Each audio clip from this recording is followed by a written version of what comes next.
Sa isang maliit na baryo sa tabi ng kagubatan ay may isang binatang nagngangalang Marco. Moreno, hindi katangkaran, pero matipuno at edad 25. Kilala siya sa pagiging mabait sapagkat napakamatulungin niya, lalo na sa mga matatanda sa kanilang baryo. Ito kasi ang nakasanayan niya sa mga magulang niya na sina Mang Arthur at Aling Mineta. Bago yun parehong mamatay dahil sa isang aksidente. Sa kasamaang palad ay ilan lang ang mga magulang niya sa kasamang namatay matapos mahulog ang isang pampasaherong bus habang binabaybay ang kalsada na kilala sa tawag na Bitukang Manok. Marami ring haka-haka tungkol sa aksidenteng yon sapagkat tinagurian ang nasabing kalsadang mahiwaga at nakakatakot dahil marami na ring aksidente ang nagaganap doon. Taon-taon ay palaging eksaktong 13 katao ang kinukuha ng kalsada, kaya nabansagan din itong Hell 13, lagusan sa kabilang buhay, kalsada ng kamalasan at kung ano-ano pa. Kaya ang hinala noon ng mga taga-baryo ay hindi sadyang aksidente ang nangyayari kung merong madilim na entity ang gumawa nito, kaya napahamak at namatay ang mga magulang ni Marco. Mabuti na lang ay nasa pangangalaga siya ngayon ng kanyang lola Ignacia, ang ina ng namayapa niyang tatay Arthur. At dahil sa kabaitang taglay ng binata, kaya marami sa taga-baryo, lalo na ang mga matatanda, na giliw sa kanya. Sapagkat meron din siyang sex appeal at maganda ang hubog ng katawan, kaya ang iilan sa mga taga roon ay niloloko siya na pinagkakasundo sa kanilang mga apo. 3:00 ng hapon, araw ng Biyernes, ay nakatambay sila ng kaibigang si Lito sa kubong ginawa ng mga taga-baryo para masilungan at mapagtambayan ng mga taga roon. Ang kubong tinutukoy kasi ay nasa boundary ng maliit na baryo at ng kagubatan. Naisipan itong itayo dahil upang may mapagpahanginan ang mga taong pagod na pumapasok sa gubat para mangaso, mangahoy, manguha ng mga bunga ng kung ano-anong punong kahoy at maghanap ng mga halamang gamot. Ang sinasabing kagubatan ang isa sa pinagkukunan ng kabuhayan ng mga nakatira sa maliit na baryo.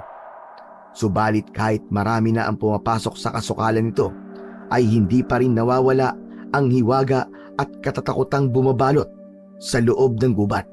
Marami pa rin ang mga kaganapang hindi maipaliwanag, kaya maingat pa rin ang lahat sa tuwing sinusuong ang nasabing kagubatan.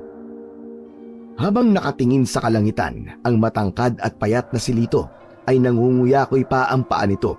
Nagdudulot tuloy ito ng pag-uga ng kawayang inuupuan nilang magkaibigan. Ano, Koy? Pupunta ka pa ba sa gubat? Parang uulan kasi, oh. Tingnan mo yung langit. Napatingin din muna roon si Marco at sinuring maigi kung tama ang sinasabi ng matalik niyang kaibigan. Madalas kasing magdahilan si Lito sa tuwing pupunta sila sa gubat. Natatakot kasi ito sa mga kwento-kwento ng mga kalugar nila. Bago pa umulan, nakabalik na tayo rito. Hindi naman tayo magpupunta sa masukal na parte ng gubat eh. Doon lang tayo sa bungad kasi doon maraming tuyong kahoy. Paano kung umulan nga bigla? Sus, natatakot ka na naman ba? At dinadahilan mo pa ang pagkulimlim ng langit? Lito, hanggang 5:00 lang naman tayo at hindi na magpapaabot ng kagat ng dilim. Kailangan ko rin kasing makauwi sa bahay dahil medyo masama ang pakiramdam ni Lola ngayon eh. Yun naman pala eh. Masama ang pakiramdam ni Lola Ignacia eh. Bakit pa tayo mangangahoy? Para nga may pera tayo. Kasi naman tumunga nga tayo maghapon. Hindi naman tayo makakapulot ng 200 pesos, di ba? O ano, ayaw mo ba? Naudlot panandalian sa pagsasalita si Marco sapagkat mula sa hindi kalayuan ay sabay nilang nakita ang pagguhit ng kidlat sa madilim na bahagi ng kalangitan. Sinundan ito ng mahinang tunog ng kulog. O ayan na, umuulan na sa kabundukan. Baka mamaya, biglang rumagasa pa yung tubig sa ilog eh. Ikaw nga, wag kang ang OA, Lito. Wala namang ilog sa bungad ng gubat eh. Ano ka? Meron kaya? Stapa yun, hindi ilog. At hindi raragasa ang tubig doon galing sa bundok. Paano mo naman nasabi? Dahil nasa kabilang ibayo pa yung malaking ilog. Sa bulubunduking parte na ng gubat. Ito naman, parang bago ng bago, parang hindi alam. Ano, sasama ka ba? Kasi kung hindi, aalis na ako at itong si Morley na lang ang isasama ko. Mas matapang pa tong aso ko kaysa sa'yo eh. O sige, sige. Hihintayin na lang kita rito. Bahala ka na nga. Hindi kita hahatian ng pera kahit hintayin mo ako dyan. Eh di wag. Uuwi na lang ako. Natatawang pinagmasdan ni Marco ang matalik na kaibigan habang tila batang nagdadabog palabas ng kubo. Ilang metro na ang layo ni Lito nang maisipan niyang bumalik habang hindi maipinta ang muka sa pagkabanas. Umupo siya uli sa mahabang kawayan bago napapangusong parang bata na hinarap ang matalik na kaibigan. O sige tol, ganito na lang ha. Hihintayin kita, tapos ako na magbubuhat ng mga panggatong hanggang kinamang beryong. Kahit bigyan mo na lang ako ng 50 pesos. Okay, yun lang naman pala eh. Deal, 150 ang sa akin, 50 ang sayo. Matapos magkamayan, ay tinawag na nga ni Marco ang alaga niyang asong si Morley na isang pure Pinoy breed dog na mas kilala sa tawag na Philippine Forest Dog at tinagurian din ng iba na witch dog. Nagkakakawag ang buntot ng nasabing aso saka tumahol-tahol hanggang sa maglakad na sila papasok sa kakahuyan.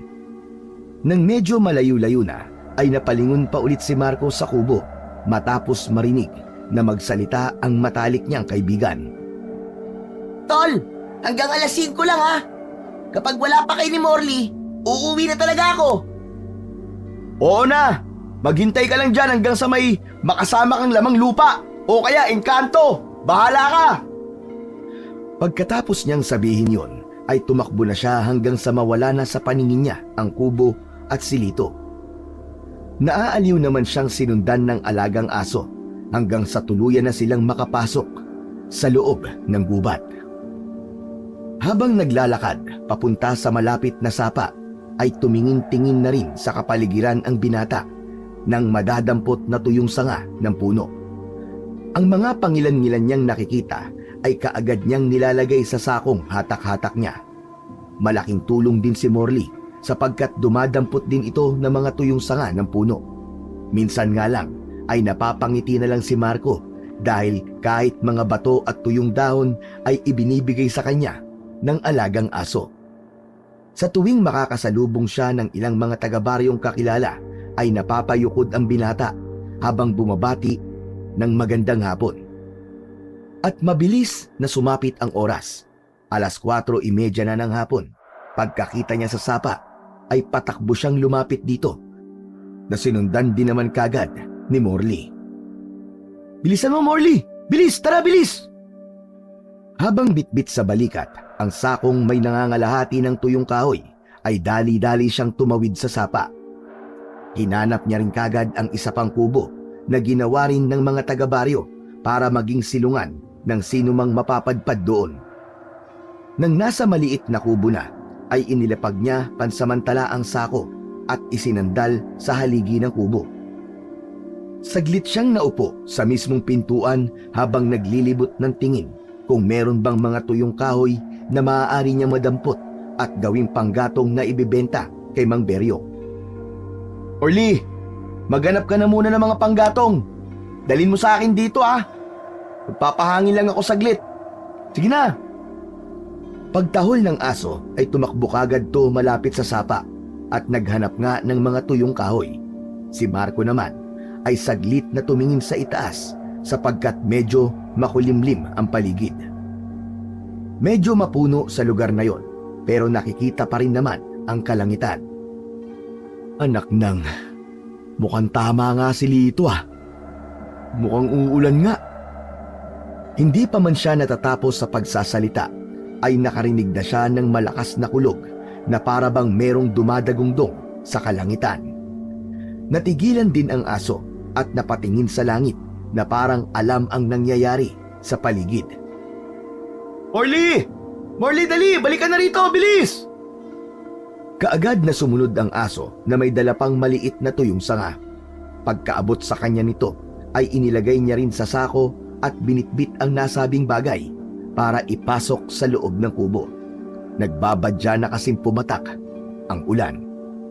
Hindi nga nagkamali ang binatang matipuno sapagkat unti-unti na ngang bumuhos ang ulan.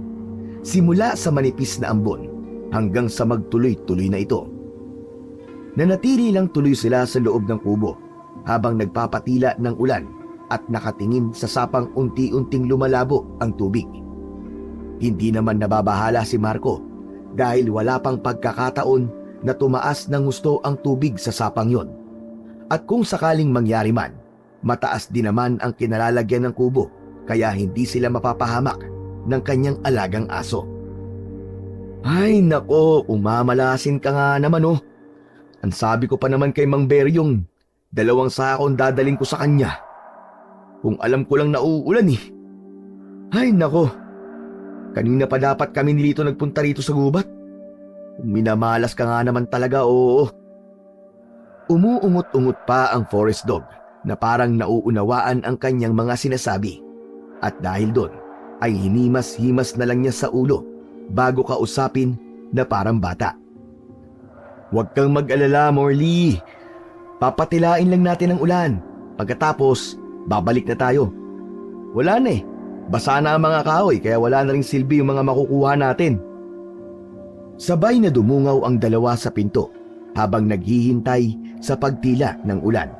Pero kabaligtaran ang nangyari. Mas lalo lang lumakas ang buhos kaya tuluyan ng nanlabo ang tubig sa sapa. Mas umingay din ang paligid. Mas lumakas ang tunog ng kulog at kidlat. Senyales na nasa mismong kinaroroonan na nila ang ulap na may dala rito.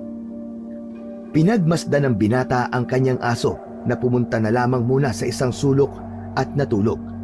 Hanggang sa nahiga na lang din siya habang naghihintay sa pagtila ng ulan. Ay nako, tama.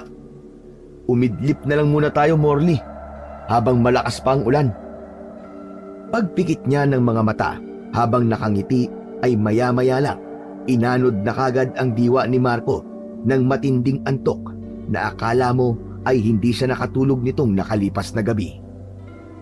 Wala naman siyang kung anong napanaginipan, kaya lang ay bigla siyang napabalikwas ng bangon matapos makarinig ng malakas na tunog na parang may kung anong sumabog. Yawa! Ano yung pagsabog na yun?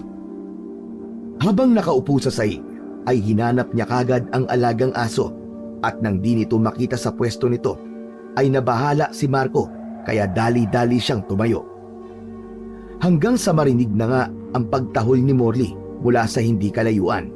Dahil doon ay sumilip siya sa likurang bintana kung saan ay tumambad sa kanyang paningin ang nagliliyab na puno na may senyales ng pagtama ng kidlat. Ang apoy na nanggagaling sa punong yon ang tanging nagsisilbing liwanag sa madilim na kagubatan. Doon lang din na-realize ni Marco na gabi na pala. Diyos ko po, lagot! Gabi na pala, tapos umuulan pa rin. Sa kanya binalingan ang alaga niyang aso na nakatingin sa nagliliyab na puno. Morley, balikan na rito, dali! Huwag ka lumapit dyan sa apoy! Delikado dyan! Lumingon sa kinaroroonan niya ang aso, subalit bumalik din ang atensyon nito sa nasabing puno na halatang mabibiyak na. Nagpatuloy na tumahol-tahol si Morley at nang mapansin ni Marco na mababagsakan ng nagliliyab na katawan ng puno ang kanyang aso, ay dali-dali siyang tumakbo palapit dito. Sa kabutihang palad, bago pa tuluyang bumagsak ang matayog at nasusunog na katawan ng puno, ay nakuha niya si Morley. At ang mas nakakagulat pa, pagtingin niya sa kubo ay durog na rin ito at nagliliyab. Napa-sign of the cross na lamang siya sa kamakailang beses na humalik sa aso na palitan ang pag-ungot at pagtahol. Anak nang, mabuti pala lumabas ako ng kubo, Morley. Hindi pala ako nagligtas sa'yo. Ikaw pala nagligtas sa akin. Mahina na ang ulan, pero sapat naman yon upang maapula ang apoy ng nagliliyab na puno at kubo. Kaya bago pa tuluyang magdilim, ay umalis na sila roon. Kahit abot tuhod na ang agos ng sapa, ay nakipagsapalaran na si Marco na tumawid kaysa maipit sa kadiliman ng gubat na hindi niya alam kung ano ang maaari nilang sapitin ng alaga niyang aso. Nang makatawid na sila, ay inilapag na niya pansamantala ang aso na biglang napatingin sa gawit ng kubo. "Morley, tara na! Wala na yung mga panggatong natin! Nagliliyab na yun! Tara na, bilis!" Naudlot na siya sa pagsasalita sapagkat bigla na lang tumakbo sa sapa ang kanyang aso, malapit mismo sa nasusunog na kubo at punong nakadagan dito. "Morley naman eh! Anak ng... pasaway mo ngayon ha!" Wala siyang pagpipilian kundi habulin at kunin ang aso. Lumusong pa to mismo sa sapa na mabuti na lamang ay nakuha niya rin kaagad bago pa tuluyang anurin. Nang makaahon na sila pareho ay galit niyang minasdan ang alagang hayop na biglang nanahimik na lang na parang isang bata. "Bad dog! Bad dog, Morley ha! Ikaw ha! Huwag mo nang gagawin ulit yun ha! Paano na lang kung anurin ka ng malakas ng agos ng sapa?" Tumigil din siya kagad nang makita ang nakakaawang mukha ni Morley. Napabuntong hininga na lang siya, saka naglakad palayo bago pa tuluyang maapula ang apoy at kainin ulit ng kadiliman ang buong lugar. Tumila na ang ulan nang makabalik si Marco sa kubong boundary ng gubat at maliit na baryo. Mag-aalas 8 na rin ng gabi, kaya hindi na niya ini-expect na naroroon pa ang matalik na kaibigan. Subalit nagkamali siya ng akala dahil naroon pa rin si Lito at matyagang naghihintay kasama ang tiyuhin niyang si Leroy. May pagkamayabang ang lalaking ito sapagkat maraming kababaihan ang nagkakagusto. Astigin din kasi ang dating nito na bukod pa doon ay meron din naman talagang ibubuga dahil sa matangkad, may itsura at matipuno ito. Nandun din si Tatay Ador, ang isa sa mga opisyal ng maliit na baryo na ninong ni Marco, at si Lola Ignacia na alalang-alala sa kanyang apo sapagkat kanina ay madilim na at naroon pa rin ang binata sa loob ng kagubatan. Kasama rin sa mga naghihintay si Mang Beryong na kanina pa inaaway ng matandang babae dahil ito ang dahilan kung bakit nasa loob ng kagubatan si Marco. May mga 5 tao pa silang kasama na handa na sanang gumalugad sa loob ng gubat, subalit lahat ay napangangas sa kanya matapos siyang makitang basang-basa ng ulan. "Lola! Bakit lumabas po kayo ng bahay? Umuulan po eh. Masama pa naman ang pakiramdam nyo." "Ay naku, bata ka. Mas lalo ko magkakasakit kung hindi ka makauwi. Diyos ko naman, Marco. Alas 8 na ng gabi at bakit ngayon ka lang bumalik? Nakita mong naghahanap na kaming lahat sa'yo." "Sorry po, La. Kung nag-alala po kayong lahat sa akin, mangyaring nagpatila po kasi kami ng ulan sa kubong malapit sa sapa eh." Marco, mabuti at hindi kayo napano ron. Nakarinig pa naman kami ng malakas na ugong, tapos may apoy na kaming nakita sa gubat. Kaya humingi na kagad ako ng tulong kay Tio Leroy at kay Tatay Ador. Naisip ko kasi, baka natrap ka sa apoy o kung napano ka na eh. Yung narinig nyo, kidlat yun. May nakidlatan nga rong puno tapos bumagsak sa kubo. Mabuti na lang, nakalabas kagad ako. Salamat dito kay Morley dahil nailigtas niya ako. Ikaw talagang bata ka at parang natutuwa ka pa sa nangyari ah. Hay nako, lagi mo na lamang akong pinag-aalala. Lola naman. Tara na po. Lola, sige na po. Sorry na. Okay naman pala si Marco eh. Kung ganung wala palang i-rescue rito, babalik na kami sa baryo. Tara na mga boys! Salamat, Kuya Leroy.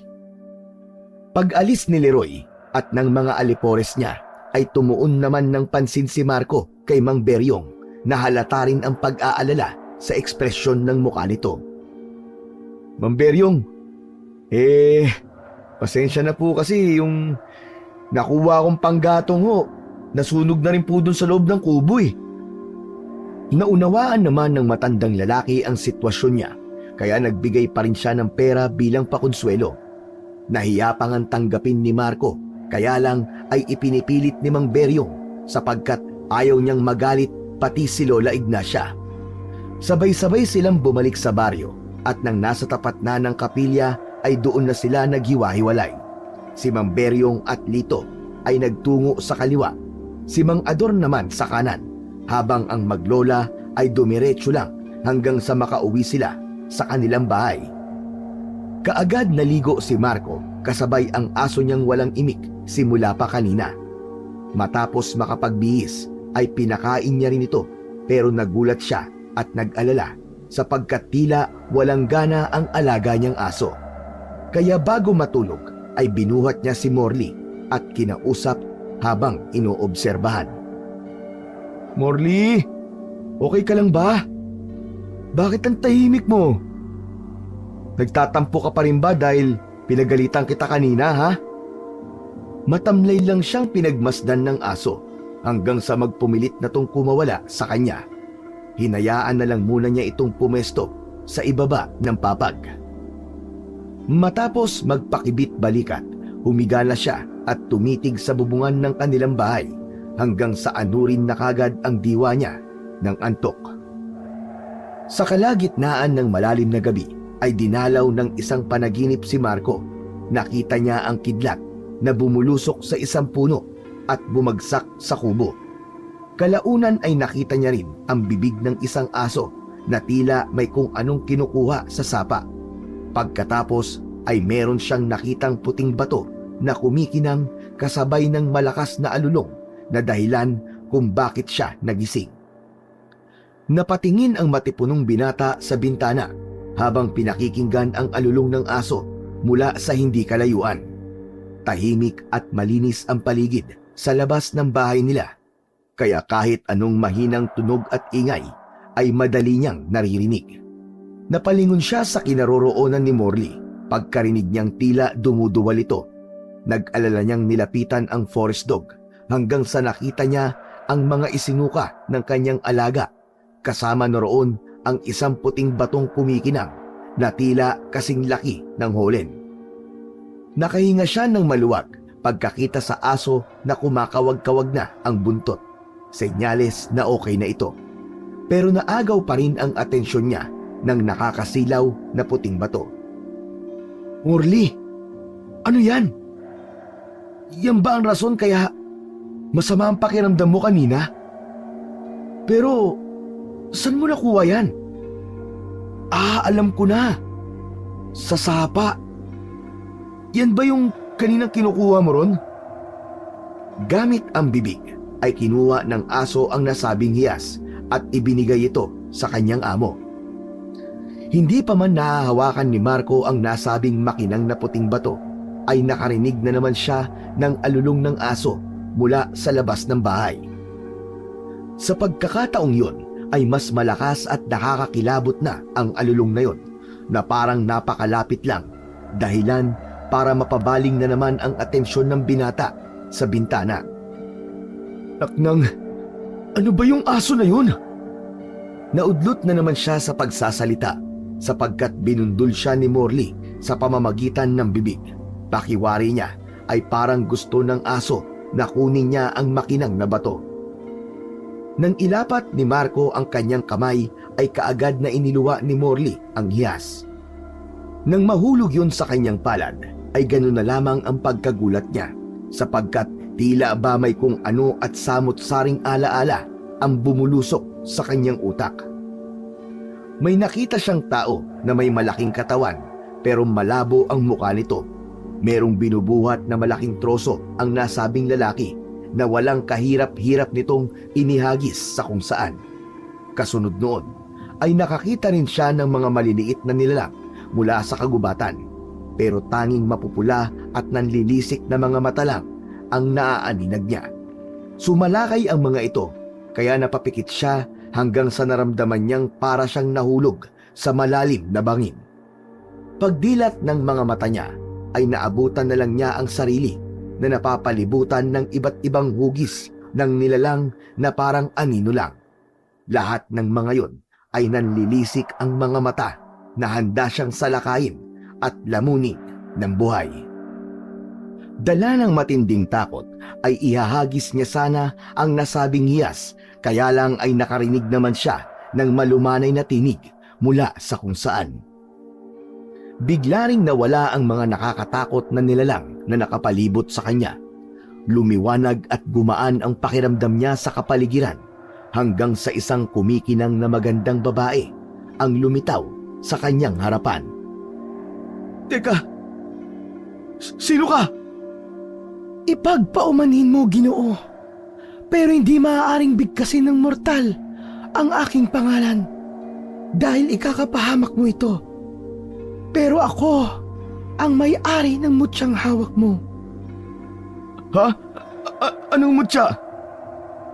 Makinig ka, Marco. Ikaw ang napili ng mutya, kaya sa ayaw at sa gusto mo, kailangan mong gampanan ang tungkulin ng mutya. Ano? Wala akong maintindihan sa mga sinasabi mo. Natigilan saglit ang matipunong binata dahil mula sa kung saan ay nakarinig na sila ng mas malakas pang alulong ng aso. Pakiwari ni Marco ay nasa tabi na lang niya ang nasabing ingay. Wala na tayong oras. Lulukin mo na ang mutya at bibigyan ka nito ng kapangyarihan. Gawin mo na kung ayaw mong maunahan ka at mapatay ng kampon ng kadiliman. Dahil sa wala nang maintindihan sa mga nangyayari, ay pikit mata na lang na nilunok ni Marco ang puting bato na sinasabing mutya. Pagdilat ng mga mata niya ay laking gulat niya matapos bumungad sa bintana ang isang malaking paniki pero parang mukha ng tao. Tahol ng tahol si Morley na parang galit na galit at dala naman ng matinding pagkagulat ay sinapak na lang niya ang nasabing paniki. At sa sobrang lakas ng suntok niya ay tumalsik din siya sa kabilang dingding ng kwarto. Ang huling natatandaan na lang ni Morley habang nagdidilim ang kanyang paningin ay ang ingay sa labas ng kanilang bahay, pati ang nakabibinging pagtahol ng alaga niyang aso. Ngayon, binata, ikaw na ang may-ari ng mutya ng kidlat.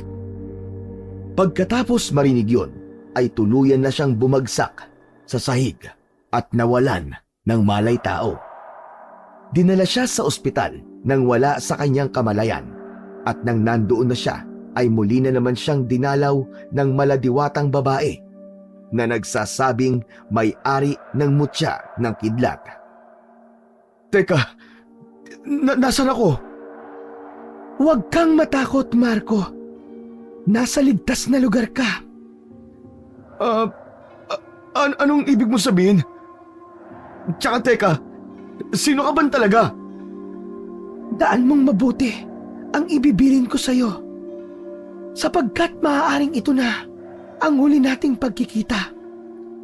Gamitin mo ang mutya ng kidlat para ubusin ang kampon ng kadilimang ikinulong sa kagubatan.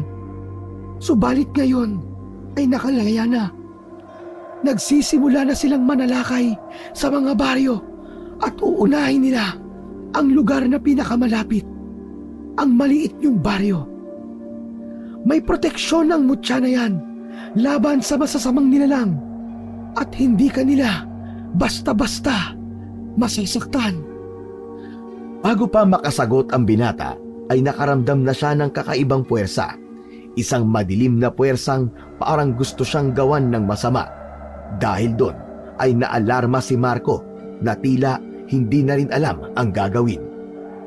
Binata, kailangan mo nang gumising bago pa may mangyaring masama sa'yo at makuha ang mutya ng kidlat. Hindi pa pwedeng mapasakamay ito ng mga nilalang ng kagubatan. Gumising ka na, binata! Gumising ka na! Sa isang kisap mata ay biglang nagising na nga si Marco. Napatingin siya kagad sa pinto ng kinaroroonan niyang silid dahil tumunog to ng mahina na parang merong pumasok. Pagkatapos nun ay marahan niyang iginala ang tingin hanggang sa tumambad sa kanyang paningin si Lito na nakatanghod ang ulo sa bandang hita ng tinutulugan niyang higaan. Iaangat niya sana ang kaliwang kamay niya, kaya lang ay natigilan siya matapos niyang mapansin na may benda yon at may kumukonektang dextrose. Napakunot ang noo niya at inalala ang mga nangyari. Ginising niya si Lito dahil wala siyang maalala at nanakit ang kanyang ulo dahil sa sobrang pag-iisip. Lito! Lito! Ano ba nangyari? Nasaan tayo? Uy! Marco! Gising ka na pala? Hindi na siya nasagot ng matalik na kaibigan sapagkat bigla na lang tumakbo palabas ng silid.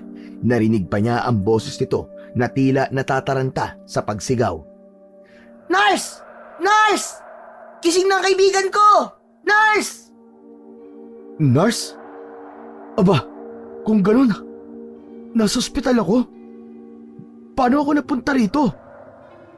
Muli niyang inalala ang mga nangyari hanggang sa tila kusang sumagi na lang sa isip niya ang mahinhin na boses ng isang babae. Pagkatapos nun ay sunod-sunod na niyang naalala ang lahat.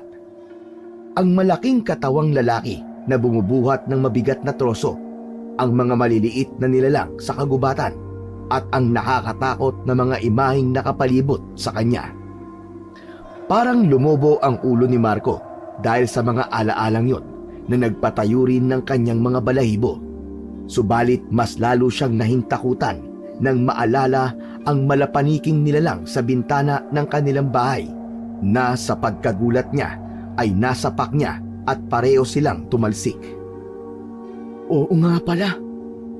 Pagkasapak ko dun sa mukhang paniki, tumalsik ako sa dingding ng kwarto ko. Tapos, natigilan na naman siya habang pinagmamasdan niya ang kanyang kamao na ginamit niya upang suntukin ang malapaniking nilalang. Naalala rin niya kasi bigla ang kinahiratnan ng halimaw matapos niya itong sapakin ng direkta sa muka. Hala, nagawa ko ba talaga yun? Totoo bang nangyari yun? Natigilan muna siya sa pag-iisip ng tungkol sa bagay na yon dahil nagdatingan na ang mga nurses kasama si Lito at si Lola Ignacia. Ang bading Diyos! Mabutit nagising ka na, apo ko! Makailang beses siyang niyakap ng matandang babae habang nagsa-sign of the cross. Si Lito naman, nasa gilid lang nila ay hindi pa rin maipinta ang saya matapos makita ang matalik na kaibigang gising na. Tumigil muna si Lola Ignacia sapagkat kinailangan suriin ng mga nurse ang binata para malaman ang kanyang lagay. At nang matapos na, ay saka sila nag-usap na maglola kasama pa rin ang matalik niyang kaibigan. Doon niya na napag-alaman na 3 araw na pala siyang tulog at nang tanungin siya ng dalawa kung ano ba talaga ang nangyari, ay hindi naman masabi ni Marco ang totoong naganap. Hindi niya pa rin kasi sigurado kung totoo nga ba talaga ang lahat ng yon o halusinasyon lang niya. Isa pa ay naisip rin niya na baka mapagtawanan pa ni Lola Ignacia at Lito kung sasabihin niyang lumunok siya ng puting bato at para bang nagkaroon ng kakaibang kapangyarihan. Ngayon, binata, ikaw na ang may-ari ng mutya ng kidlat. Napasalita na lang siya sa isip habang pakunwaring nakikinig sa kwento ng kanyang lola at ni Lito. Ano to? Pambihira. Para na akong si Darna. Oh, bakit ka tumatawang mag-isa dyan? Side effect na ba yan ng 3 araw na tulog mo? Ha? Hindi. Talaga, pasaway ka talaga, Lito. Siya nga pala, Lola. Kumusta na po si Morley? Napapakain po ba siya na maayos? Oo, apo. Kapag nandito kami ni Lito, si Beryong o di kaya si Adora nagpapakain doon sa aso mo. Saka, hindi yun magugutom. Dahil yung mga nasa baryo laging nagdadala ng mga pagkain doon sa bahay. Oo, tol. Mas mahal pa nga nila yung aso kaysa sa akin eh. Natigil na sila sa usapan matapos dumating ang doktor na magsusuri kay Marco. Meron lang tong sinabi at pag-alis ay laking tuwa nilang tatlo dahil sa maganda ang ibinalita ng doktor. Ay, salamat naman sa Diyos dahil walang nakitang malubhang sakit sa iyo, Apo. Bukas ay makakauwi na tayo. Kaya nga, Marco, nakakamiss na rin ng baryo pati yung mga tao ron. Saka namimiss ko na rin kumain ng may lasa. Dito kasi mga walang lasa ang pagkain eh. Parang hindi nila nilalagyan ng asin. Swail kang bata ka. Hindi naman kasi para sa iyo pagkain na yon, tapos kinakain mo. Para sa may sakit ang mga pagkain dito, kaya walang lasa ang karamihan. Ulo, grabe naman sa akin si Lola. Nagtawanan silang tatlo at pagkatapos nun ay tumayo na ang maliit na matandang babae mula sa pagkakaupo sa upuan. Lito, pakibantayan mo muna ang matalik mong kaibigan dito ha. Aayusin ko lang muna ang mga dapat ayusin para makalabas na tayo dito. Tapos uuwi muna ako sa bahay at bukas ng umaga ako babalik. Sige po, Lola Ignacia. Lola, mag-iingat ka po ha. Pag-alis ng matandang babae ay marami pang napag-usapan ang magkaibigan patungkol sa kagubatang nasa tabi ng kanilang maliit na baryo. Muli nilang napagkwentuhan ang mga katatakutan at kababalaghang bumabalot sa nasabing kagubatan hanggang sa mauwi ang usapan nung araw na ginabi si Marco roon. Ito, Marco curious lang talaga ako eh. Bakit kasi hinintay mo pang maggabi bago ka bumalik dun sa kubo kung saan ako naghihintay? Dapat nung nakita mong umulan na, iniwan mo na rin yung mga kahoy tapos naligo na lang kayo sa ulan ni Morley. Ano kasi, nakaidlip kasi talaga ako sa kubo ron malapit sa sapa tapos nagising ako sa kidlat. Alam mo, kitang-kita ko talaga yung puno na umaapoy na natumba tapos tumama ron sa kubo. Mabuti nga nakalabas kagad ako dahil kung hindi, baka wala na, finish na. Kwento na lang talaga ako ngayon. Pero alam mo, Tol, naalala ko lang, kwento ng lolo ko noon kapag may nakidlatang puno. Ibig sabihin, may kayamanang mababaon doon sa nasunog na puno. Alam ni Tio Leroy yun. Oo nga no, anak ng teteng. Kaya pala kinabukasan nung na ospital ka, nagpunta kagad sila sa gubat nung umaga pa lang. O ano, may napalaba sila. Tsaka, totoo ba yung tungkol doon? Baka naman kwentong matatanda lang din yun. Biglang natigilan si Marco sa pagsasalita sapagkat meron siyang naramdamang kakaiba sa kanilang paligid. Hindi niya rin maintindihan ang sarili pero parang kusa na lang lumawak at lumakas ang kanyang pandama. Hanggang sa mapatingin siya sa nakabukas na pinto ng kanilang silid at inabangan ang dadaan doon. Nang makita niya ang isang magandang babae ay may tila ba merong sumagi sa kanyang isipan kaya napatanong na naman siya sa sarili. Mukha niya yung kumikinang na babae. Yung may-ari ng mutya. Nagkatitigan sila ng mata sa mata hanggang sa tila ba bumigat na lang ang kanyang pakiramdam. Parang nag-init ang kanyang katawan na gusto niyang masuka at maluha. Mabuti na lang ay bigla siyang tinapik ni Lito na nagtataka habang salitan siyang pinagmamasdan at ang kinaroroonan ng pintuan. Teka, sinong tinitingnan mo sa pintuan, huy? Huy! Ha? Wala. Tol, maiba tayo ng usapan.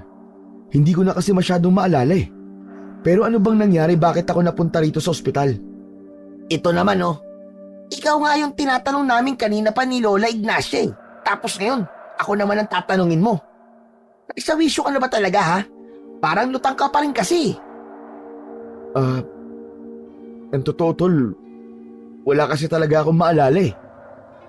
Sabi nga ng lola mo, nagising siya kasi taol ng taol si Morley. Tapos yun, pag akit niya sa kwarto mo, nagulat na lang siya nakaandusay ka na sa sahig. Tapos sira yung dingding, pati na yung grills ng bintana ng kwarto mo. Nahulog daw. Bukas, pag uwi mo, makikita mo kung gaano yung kasira at sana maalala mo kung ano nangyari sa'yo at paano yun nangyari. Ganun ba? Salamat, Lito ha. O sige, walang anuman. O diyan ka muna ah. Bibili lang ako ng pagkain natin para sa hapunan, para may lasa naman. Paglabas ni Lito ng silid ay pasimpleng napayukom ng mga kamao si Marco sapagkat nakumpirma na niya sa matalik na kaibigan na hindi nga panaginip ang nangyari nung gabing yun. Totoong inatake siya ng taong paniki at sinapak niya to. At dahil sa sobrang lakas ng puwersang nanggagaling sa kanya, ay hindi niya nakontrol ang kanyang pagsuntok at tumalsik siya. Ngayon, binata, ikaw na ang may-ari ng mutya ng kidlat. Ibig sabihin, meron na akong kapangyarihan galing sa mutya. Yung nakita kong babae sa pintuan kanina, kamukhang kamukha niya yung kumikinang na babae sa pangitain ko. Pero parang magkaiba sila ng dating ng aura. Napatingin ulit siya sa pintuan matapos marinig ang mahihinang bulungan at dahil doon ay marahan siyang tumayo at nagpunta roon, hila-hila ang dextrose. Pagdungaw niya sa pintuan ay hinanap niya sa labas ang mga bulungan hanggang sa makita niya ang dalawang babaeng kismosa na kilalang kilala sa kanilang maliit na baryo, si Aling Neni at Aling Corina. Pinag-uusapan ng dalawa ang nangyari nung mga nakaraang gabi sapagkat napapadalas ang pag-alulong ng mga aso tuwing gabi. May nabalita na rin na may mga ilang hayop ang nawawala at natatagpuan na lang na wala ng buhay at tila hindi ordinaryo ang ikinamatay. Pare-parehong biyak ang katawan ng mga hayop at nagkalat ang lamang loob habang ang ilan naman ay hindi na matagpuan na parang nilantakan ng kung sino mang nilalang. Hindi niya na narinig ang isa pang pinag-uusapan ng dalawang tsismosa sapagkat bumaba na to sa unang palapag ng ospital at hindi na naabot ng kanyang pandinig. Sigurado akong tungkol sa kagubatan ng pinag-uusapan nila. Ano kayang meron? Sa kabilang banda ng utak niya ay parang may isang ala-alang nagpupumilit na makawala pero hindi niya rin mawari ito kung ano kaya hinayaan na lamang muna niya. Mabilis na sumapit ang oras. Tahimik na ang buong ospital at kasarapan ng tulog ng mga tao. Habang natutulog ay nararamdaman pa rin ni Marco ang kapaligiran dahil sa taglay na kapangyarihan ng mutya ng kidlat. Para pa rin siyang gising ng mga oras na yon kahit ang katawang lupa niya ay nahihimbing na sa pagtulog. Maya-maya pa ay nakawala nga sa isipan niya ang ala-ala na kanina pang hapon nagsusumiksik. Daan mong mabuti ang ibibilin ko sa'yo sapagkat maaaring ito na ang huling beses na magkikita tayo. Gamitin mo ang mutya ng kidlat para ubusin ang kampon ng kadilimang ikinulong sa kagubatan. Subalit ngayon ay nakalaya na. Nagsisimula na silang manalakay sa mga baryo at uunahin nila ang lugar na pinakamalapit, ang maliit niyong baryo.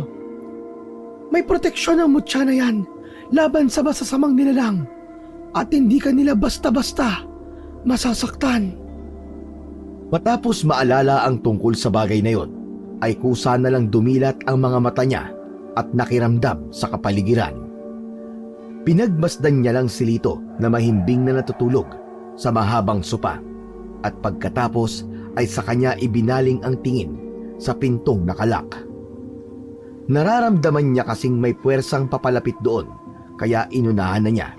Bago pa mabuksan ng kung sino mang nasa labas ang pinto ay siya na ang gumawa nito. Ganun na lamang ang gulat ng magandang babaeng morena nang bumukas ang pinto at tumambad sa paningin niya si Marco. Sino ka? Anong ginagawa mo rito? Huwag ka magtatangkang magsinungaling. Ako si Lynette. Hindi ka maniniwala pero nagkita na tayo sa pangitain mo. Nang sabihin yon na magandang dalaga ay nakahinga ng maluwag si Marco sapagkat tama ang naiisip niya na ang babaeng nagniningning at ang kaharap niya ngayon ay iisa. Hindi rin naman maitatanggi sapagkat magkamuka talaga sila. Kung ganun, Ikaw yung nagbigay sa akin ng mutya ng kidlat? Oo, tama ka. Pero wag na muna natin pag-usapan yan sa ngayon. Dahil nanganganib ang mga tao sa baryo. Kailangan natin pumunta sa gubat para puksain na kagad ang mga nakalayang aswang na ikinulong ng mga diwata ng kagubatan. Dahil na rin sa labis na siya at pagkabigla, kahit walang maintindihan sa mga nangyayari, ay sumama na lang din si Marco. Kahit sa totoo lang din, ay nag-aalangan pa rin siya. Teka. Paano ang kaibigan ko? Huwag ka mag-alala dahil ligtas siya sa lugar na ito. Ang dapat mong unahin ay ang mga taga-baryo sapagkat malapit sila sa kagubatan. Maaaring sa mga oras na to ay nagsisimula na silang manalakay. At kapag di mo sila napigil, siguradong hindi lang ang maliit na baryo ang sasalakayin ng mga aswang, kundi ang buong probinsya na. Biglang naalala ng matipunong binata ang narinig kaninang tsismisan ni na Aling Nena at Aling Corina, kaya nabahala na rin talaga siya at sumunod na lamang sa sinasabi ng babaeng maganda. Teka lang, si Lola Ignacia at Morley, pati ang mga taga-baryo. Mamaya ka na magtanong. Tara na, wala na tayong oras. Pagkatango niya ay wala na nga silang inaksayang oras. Nakalabas sila ng hindi namamalayan ng mga staff ng ospital. At habang nasa biyahe sakay ng tricycle papunta sa nasabing gubat, ay maraming gustong itanong si Marco sa katabing dalaga, pero hindi niya rin alam sa sarili kung bakit hindi siya makapagsalita. Napabulong tuloy ulit siya sa kanyang sarili habang patuloy na nag-oobserba sa madilim na kapaligiran. Hanep pa. Sumasakay na pala ng tricycle ang mga diwata. Siguro, naubusan na siya ng kapangyarihan nung binigay niya sa akin ang mutya ng kidlat. Teka, malalim yata ang iniisip mo, binata. Medyo. Nagtataka lang kasi ako, parang naalala kong sinabi mo dun sa pangitain ko na maaaring huling pagkikita na natin yung oras na yun. Nagbabago talaga mga bagay-bagay na itinakda. Kaya maghanda ka dahil pagdating natin sa kagubatan, siguradong mararamdaman ng lahat ang presensya mo dahil sa kapangyarihan ng mutyang bumabalot sa'yo. Hindi ko rin alam, pero pakiramdam ko naman handa na ako. Mabuti kung ganon. Isang malapad na ngiti ang iginawad ng magandang dalaga, pero iba ang naging dating nito para sa matipunong binata. Hindi niya matukoy sapagkat hindi niya pa ganoon kabisado ang kapangyarihan ng mutya. Pero nakukutuban niya rin, talagang merong ipinapahiwatig sa kanya ang puting hiyas. Para makampante siya, ay pinagkiskis na lang niya ang mga palad habang nakatingin sa madilim na daang pinapaliwanag lang ng ilaw ng sinasakyan nilang tricycle. Ayos ka lang ba? Parang nababalisa ka, Marco. Hindi ko rin alam Pero pakiramdam ko, parang merong mali Parang may hindi magandang mangyayari sa atin. Natigilan na siya sa pagsasalita nang hawakan ng magandang dalaga ang kanyang mga kamay. Pero tinanggal din yon sapagkat pakiramdam niya uminit ng gusto ang kanyang palad. Doon niya na nga napagtanto ang mali at kakaibang pakiramdam hanggang sa meron na naman siyang naalalang isang mahalagang bagay. Paumanin, pero hindi maaaring bigkasin ng mortal ang aking pangalan dahil ikapapahamak mo ito. Pero ako ang may-ari ng mutyang hawak mo. Tila nagpantig ang kanyang tenga matapos yung maalala, kaya kaagad niyang nilingon ang magandang dalaga at lakas loob na nagsalita. Hindi ikaw ang diwatang may-ari ng mutya. Pero bago pa niya matapos ang sinasabi, ay mahigpit na siyang hinawakan sa leeg ng babaeng unti-unting nag-iba ng anyo. Pero dahil meron na siyang kapangyarihan galing sa mutya, kaya malakas niyang natapik ang kamay ni Lynette. Nabali ito at lumagutok ng gusto, kaya napahiyaw ang dalaga. Hiyaw na katono ng isang dyablo. Kahit mabilis ang pag-andar ng tricycle, ay walang pakialam si Marco. Tumalon siya palabas dito at nagpagulong-gulong sa madilim na kalsada. Nakabangon din siya kagad at pinagmasdan ang tricycle na biglang huminto at nagpatay ng ilaw. Mas lalong dumilim ang kapaligiran kaya kinabahan ang binata habang patuloy na nakikiramdam sa kanyang paligid.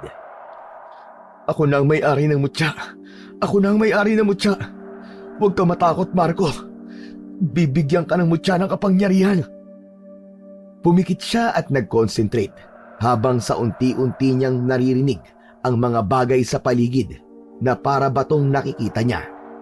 Mula sa kanyang likuran ay biglang sumalakay ang lalaking kaninang nagmamaneho ng tricycle na isa rin palang aswang. Inakala ng lalaking yon na nakapikit lamang siya pero nagkamali ito. Hindi inakala ng Ginoo ang pangyayari. Nang sunggaban niya si Marco ay kaagad siya nitong nahawakan sa leeg at sa bilis ng pangyayari ay nagulat na lamang siya dahil naabutan na lamang niya ang kanyang sarili na nilulupog na ng binatang makapangyarihan. Makinig ka, Lynette! Kapag hindi ka nagpakita, papatayin ko tong kasamaan mo! Dudurugin ko ang ulo nito! Katulad dun taong paniki na sumalakay sa bahay noong nakaraang gabi! Sige! Subukan mo ako!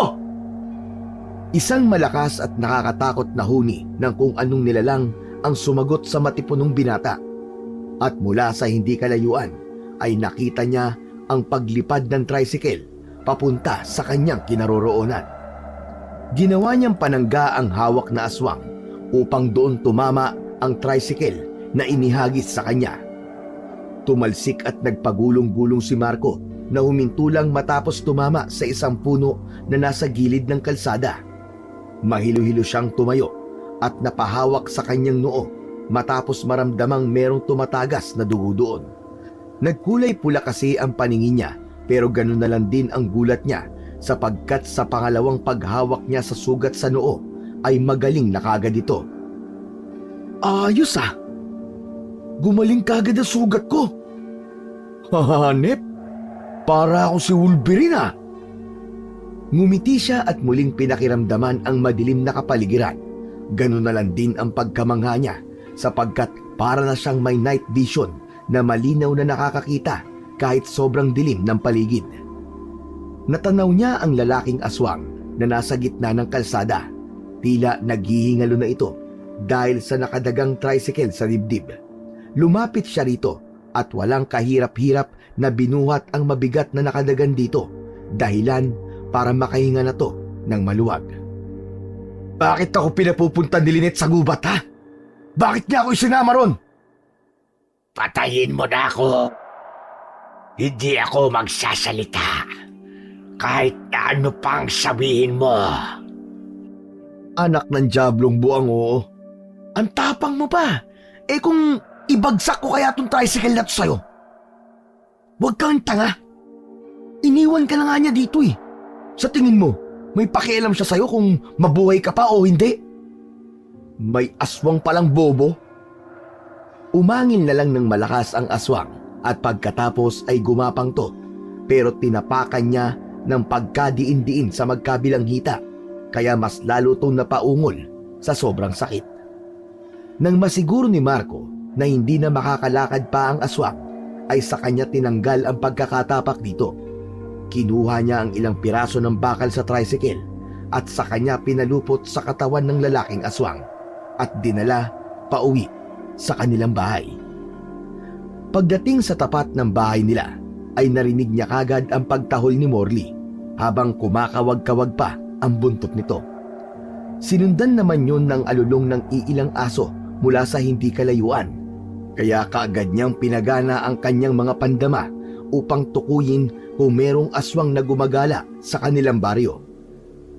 Nakahinga siya ng maluwag nang masigurong walang aswang pero nabaling ang atensyon niya sa lalaking bitbit dahil bigla tong tumawa ng mahina. Hoy, diablong buang! Ano nakakatawa, ha? Sa mga susunod na araw, wala nang matitira sa inyong baryo. Lalapitan kayong lahat ng mga kalahi ko at mababawi namin ang lugar na ito. Pati ang mga kalapit baryo, sasakupin namin. Manahimik ka nga. Dami mong alam. Tinakpan niya ang bibig ng lalaking aswang at nagpatuloy sa pagpasok sa loob ng bahay. Laking gulat naman ni Lola Ignacia sa kanyang nakita sapagkat sa kalagitnaan ng hating gabi ay naroon ang kanyang apo na ibang-iba ang aura. Nagbago kasing bigla ang pisikal na anyo ni Marco na parang mas tumikas at mas naging lalaking lalaki. Apo, ikaw ba talaga yan? Abay, anong nangyari sa'yo? Bakit ang dami mo mantya ng dugo? Aba, teka, sino yan? Pahabaging Diyos, anong klaseng nilalang yan? Pinakalma muna ng binata ang kanyang lola bago nito ikinuwento ang lahat-lahat ng pangyayari. Simula sa noong nilunok niya ang puting mutya ng kidlat na parang si Darna hanggang sa makasagupa na nga niya ang ilang aswang at mahuli pa ang isa. Makalipas ang ilang minuto, nagdatingan na rin si Leroy kasama ang kanyang grupo, pati na rin si Mang Beryong, Tatay Ador at ilang opisyal ng barangay. Nang makita nila ang lalaking aswang na nakagapos ang buong katawan ng bakal, natakot silang lahat at nagulat. Aswang ba yan?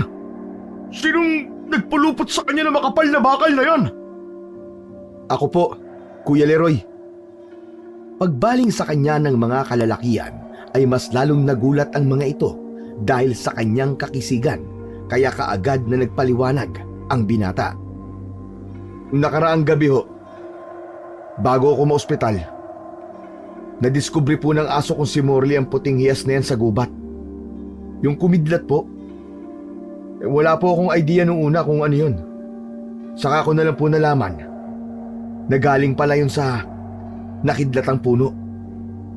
Seryosong nakinig ang lahat kaya nagpatuloy lang sa paglalahad ang matipunong binata. Ayon po sa maladiwatang babaeng nagpakita sa pangitain ko, mutya raw ng kidlat ang tawag sa puting hiyas. Hindi siya tipikal na mutya ng kidlat dahil bukod sa proteksyon, depensa, swerte, kagalingan, lakas, ay marami pang kapangyarihang taglay ang pinagkaloob niya sa akin. Teka, bakit ikaw ang pinagkalooban ng mutya na yan? At hindi ang katulad ko na mas matured at mas may kakayahan? Yun nga po eh, hindi ko rin po alam. Pero ipinagkaloob po sa akin to, hindi para gamitin sa kung saan-saan, kundi para gamitin sa pampuksa sa mga aswang na ikinulong sa kagubatan na ngayon po ay nakalaya na. At ayon pa po sa diwata, kailangan ko mapuksa ang pinuno nila na siguradong nasa kagubatan ngayon at nagtatago. Nagimbal ang lahat sa kanilang narinig at kitang-kita ang pag-aalala ng mga taong naroon dahil sa labis na takot. Kaya pala maraming namamatay na hayop nito mga nakalipas na araw. At nang makita ang mga yon sa sapa, karimare-mare man silapit. Abay, panay din ang pag-alulong ng mga aso tuwing gabi. Kaya pala nitong mga nakalipas na araw, parang may kakaiba sa gubat. May mga ilang tao na rin ang napapabalitang nawawala. Pero ang kagandahan nga lang, mga hindi taga rito. Pero hindi pa rin natin kailangan mag-alala. Anong hindi ang sinasabi mo, Leroy? Mas dapat tayo mabahala dahil ang maliit na baryo natin ang pinakamalapit sa gubat. Si Ignacia, kailangan tong aksyonan kaagad. Sasama ako kung kinakailangan para matugis ang mga aswang na yan. Mawalang galang na po sa inyo, mga matatanda. Hindi nyo alam kung gaano kadelikado sa gubat, lalo na sa edad nyong yan. Kaya mas mainam na kung manatili na lang kayo rito at ipaubaya sa amin ang lahat. Tama po si Kuya Leroy. Dahil ako naman ang mas merong kakayahan sa atin. Dahil sa kapangyarihan na taglay ko, magpipresenta po akong pumunta ron pero kailangan ko rin ng tulong ng ating mga kalugar, katulad po ni Kuya Leroy at ng kagrupo niya.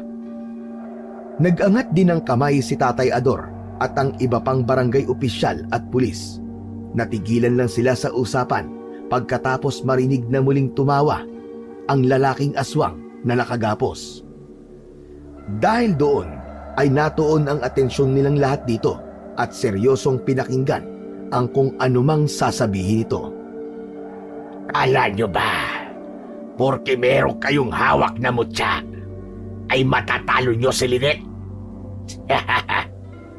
Siya ang reyna ng mga aswang sa kagubatan na ikinulong doon ng kakambay niyang diwata.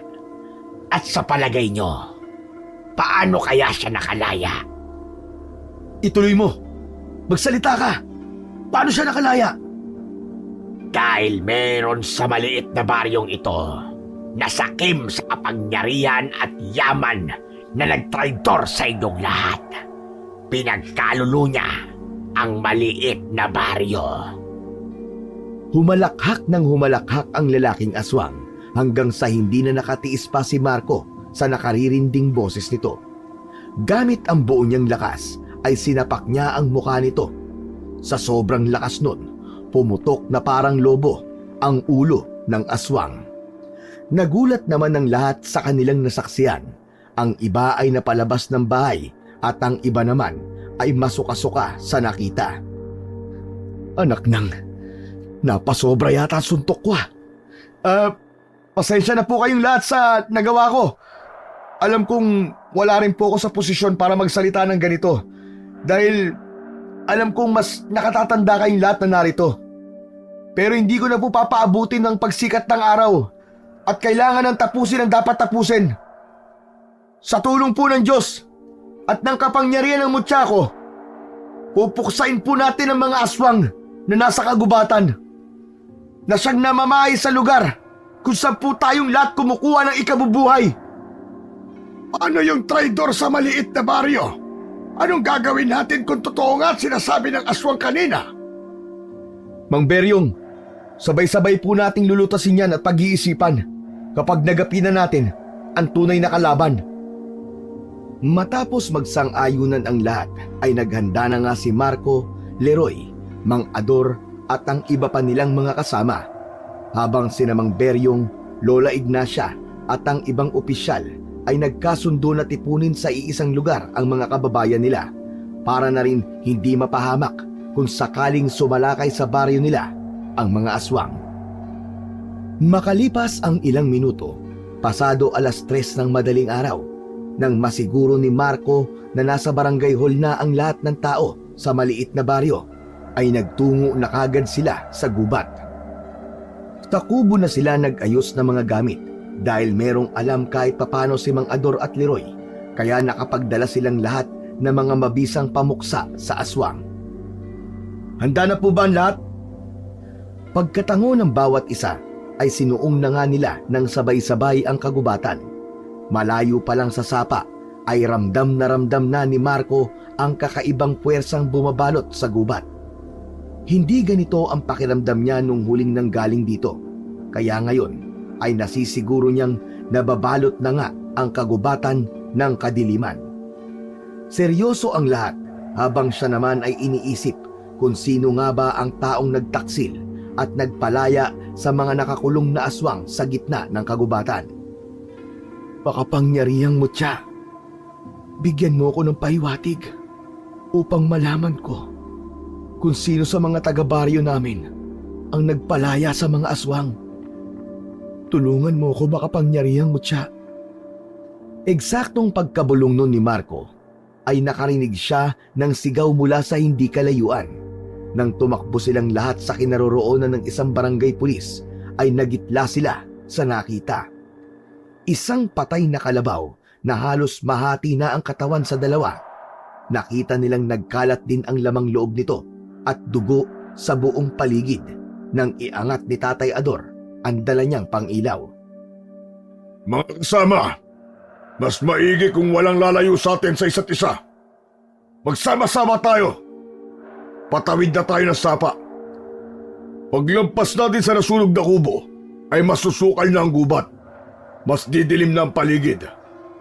Dahil ang liwanag na binibigay ng buwan at ng mga bituin ay natatakpan na ng mayayabong na puno. Tama si Kuya Leroy, mga kasama. Mahihirapan tayong makakita sa loob. Pero ako ang magsisilbi niyong mga mata at tenga. Kaya kung maaari lang sana Pakinggan niyo mabuti ang mga sasabihin ko. Umaasa rin ako sa inyong lahat, kaya magtulungan tayo. Matapos sumang-ayon ng lahat, ay isa-isa na silang tumawid sa sapa hanggang sa madaanan na nga nila ang nasunog na kubong may nakadagan pang puno na sunog na rin. Nang makalampas sila roon, ay muling nag-concentrate si Marco. Pinagana niya ulit ang kanyang kakayahang makakita gamit ang kanyang pandama. Pagkalaon ay bumulong ulit siya para humingi ng gabay sa diwatang may-ari ng mutya. Bigla na lang kasi siyang kinutuban ng hindi maganda. Makapangyarihang mutya, proteksyonan mo kaming lahat. Bigyan mo ako ng kakayahang proteksyonan ng mga kasama ko. At kung sakaling kasama namin ngayon na nagtraidor sa maliit na baryo, bigyan mo ako ng senyales. Tulungan mo ko, makapangyarihang mutya. Hindi nga binigo ang matipunong binata ng kapangyarihan ng mutya. Binigyan nga siya nito ng senyales, pero nanahimik muna siya at nagkunwaring walang nalalaman. Maya-maya pa, sa tulong ulit ng kapangyarihan ng mutya, ay narating nila ang may kalawakang ilog. Kailangan na natin tumawid sa ilog, mga kasama. Saglit lang, Kuya Leroy! Bago pa matapos ni Marco ang sinasabi, ay meron ng sumulpot na dalawang aswang. Nangingintab ang katawan nitong nangingitim. Mahahaba ang kuko sa kamay at paa. Bumabakat ang mga buto sa katawan na parang luluwa na. Ang itsura ng mga muka ay parang paniki. Lubog ang ilong, nakausli ang pangil at nanlilisik ang mga mata. Ilabas niyo na mga panlaban sa aswang at pumesto kayo sa ligtas na lugar! Kitang-kita ni Marco kung paano gamitin ng makisig na si Leroy ang patalim nitong sinasabi niyang may bendisyon mula sa simbahan. Ito ang unang pagkakataon niyang makita ang sandatang yon, sapagkat naririnig niya lang yon sa matalik na kaibigan. Ayon pa kay Lito, araw-araw daw pinapabendisyonan ng tiyo Leroy niya ang sandata na yon para mas maging epektibo kung sakaling mangyari ang ganitong pagkakataon. Lagi kasing pinapasok ng Ginoo ang masukal na gubat, kaya kinakailangan lagi rin siyang handa. Mga tarantado kayong mga aswang kayo! Ba't pa kayo nagbalik sa lugar na ito? Mga hinayupa! Humiyaw muna ng husto ang aswang na naparuhan ni Leroy bago ito nahulog sa ilog. Pagkatapos nun, ay nakapag-focus na si Marco sa isa pang aswang. Ano, Marco? Ang bagal mo naman dyan. Para kang yung lalampanan pa kong pamangkin eh. Bago pa matapos ng Ginoo ang pagsasalita, dumaan na sa harapan niya ang aswang na sinuntok ng malakas ng binatang inaasar niyang lampa. Pagtama ng katawan ng aswang sa batuhang bahagi ng ilog, ay nagkalasog-lasog ang katawan nito na parang pakwan na nahulog sa mataas na building. Pasensya na, Kuya Leroy, ha? Natagalan ako eh. Saka ka na magpasensya. May mga paparating pa eh. Maganda tayo lahat! Hindi pa tayo makakatawid sa ilog! Ay higit na 6 na aswang pang dumating, pero naging handa naman ang lahat sa pakikipagsagupa. Habang nakikipaglaban ng tapatan sina Leroy, Tatay Ador at ang iba pa, ay mas lalong lumalakas ang senyales na nabibigay ng mutya kay Marco hanggang sa tuluyan niyang nakumpirma kung sino ang traidor. Saglit siyang natigilan sapagkat hindi niya mapaniwalaan ang pangitain na ipinakita sa kanya ng mutya. Para tuloy siyang nahiya at nawala sa focus, kaya hindi niya namalayan ang dalawang aswang na magkasabay na sumunggab sa kanya. Sabay-sabay silang nahulog sa malalim na bahagi ng ilog, at dahil sa mas madilim at nasa tubig, kaya nahirapan ding makapag-concentrate ang binata, lalo na at ang isa ay nakapasan sa kanya habang ang isa naman ay nakakapit sa kanyang paanan. Pilit siyang inilulubog ng dalawa para maubusan sila pare-pareho ng hininga. Mas mabigat din ang pakiramdam dahil doble ang paghahabol ng hininga niya, pero hindi pa rin siya nagpatalo sapagkat alam niya sa kanyang sarili na malakas ang taglay niyang mutya. Nang mahawakan niya sa braso ang isang aswang na nakapasan sa kanya, ay piniga niya ito gamit ang buong lakas. pumutok ang braso ng aswang kaya napahiyaw ito ng dahil sa sakit. Pagkatapos nun ay sa kanya to kinapitan sa leeg at buong lakas din niyang pinisilyon na parang pumipisil lang siya ng kalamansi. Sinundan niya ng pagsipa ng maraming ulit ang aswang na nakakapit naman sa kanyang paa. Nang makabitaw ito sa kanya, ay agad-agad niya itong nilapitan at hinawakan sa leeg hanggang sa maputol niya ang ulo nito. Maya-maya pa ay umahon siya sa ilog, hawak na ang dalawang ulo ng aswang na walang buhay. Hinagis niya sa iilan pang aswang na naroon na natakot na tuloy sumugod, lalo na at nakitang lahat sila ay merong mabisang sandata panlaban sa mga aswang. Ilabas nyo si Lynette! Ilabas nyo ang pinuno nyo! Ano? Magsisugod kayong mga inayupak kayong mga aswang kayo! Uubusin ko kayong lahat hanggang walang matira sa inyo kung hindi kayo aalis sa kagubatang ito! Ang gubat na to ay pagmamayari ng mga taga-maliit na baryo! Amin ang gubat na ito! O ano? Narinig niyo sinabi ni Kuya Leroy? Kaya ilabas niyo na ang pinuno niyo. Dahil wala naman siyang pakialam kahit mamatay kayong lahat. Kapag isinuko niyo sa amin, pagbibigyan namin kayo mabuhay. Pero kung hindi kayo tatalima, mamamatay kayong lahat bago sumikat ang araw. Umangil at umalulong lang ang ibang aswang na nasa kabilang bahagi ng ilog, habang sila naman ay nakaantabay lang at naghihintay sa pagsalakay ng mga aswang. Ayos yung sinabi mo, Marco, ah. Mukhang mas naangasan mo yata ako ron, ah. Kuya Leroy, alam ko na kung sino nagtraidor sa mga taga-maliit na baryo. Biglang napawi ang ngiti sa mga labi ng makisig na Ginoo. Sa isang kisap mata ay naging seryoso yon, habang marahang nililingon si Marco. At habang nasa ganoon silang senaryo, ay eksakto naman na dumating na si Lynette na siyang dahilan naman ng pagkagulat nilang lahat, lalo na si Marco at Leroy. Kasama na magandang babaeng pinuno ng aswang si Lito at nakatutok ang matatalim nitong kuko sa leeg ng matangkad na binata.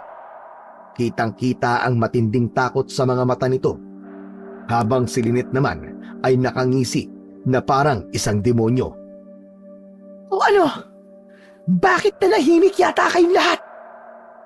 Lalo ang dalawang mayabang na nasa unahan.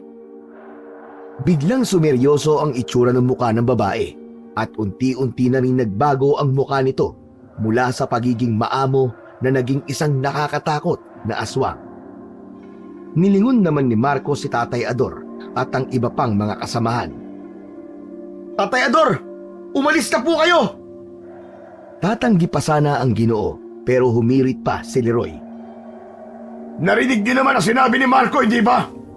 Umalis na kayo!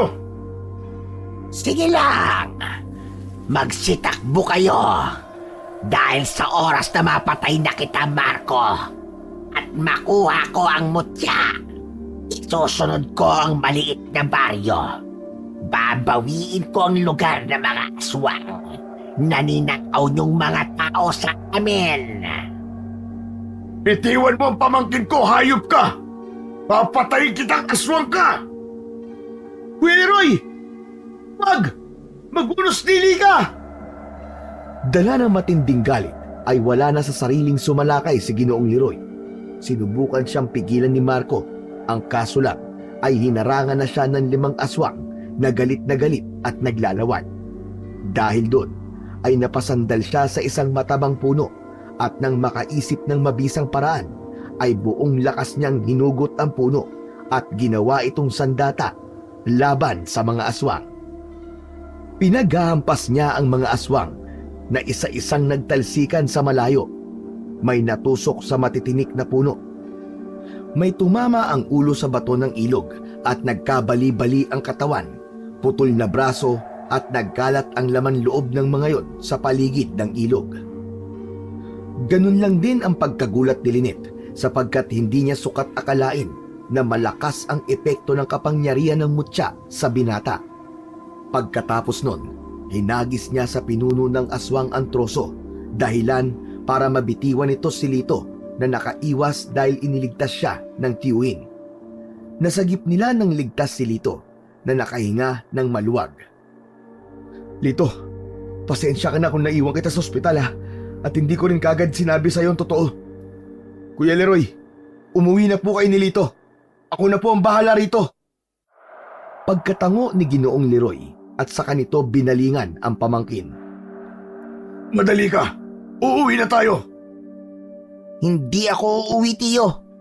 Dahil Hindi na itinuloy ng matangkad na binata ang pagsasalita sapagkat mula sa kanyang tagiliran ay meron siyang dinukot na patalim at tinangka niyang isaksak sa leeg ng kanyang tiyuhin. Mabuti na lang ay mabilis na nakaaksyon si Marco. Natabig niya ang kamay ng matalik na kaibigan kaya tumalsik ang patalim at nahulog sa ilog. Laking gulat naman ni Ginoong Leroy dahil sa nangyari. Ang ginawa mo, Lito! Kuya Leroy, sinabi ko naman sa'yo, di ba? Nakilala ko na ang nagtraidor sa maliit na baryo. Pagkatapos nun ay humalakhak si Lynette na parang isang demonyo habang pinagmamasdan sila na miserable.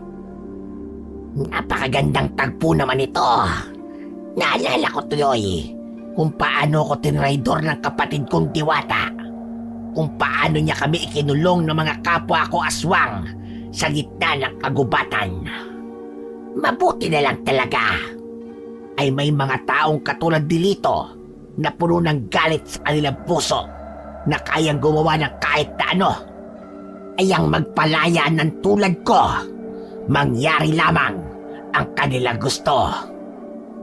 Sa galit ni Marco ay mabilis niyang sinalakay ang pinuno ng mga aswang na hindi rin inasahan ang mga pangyayari.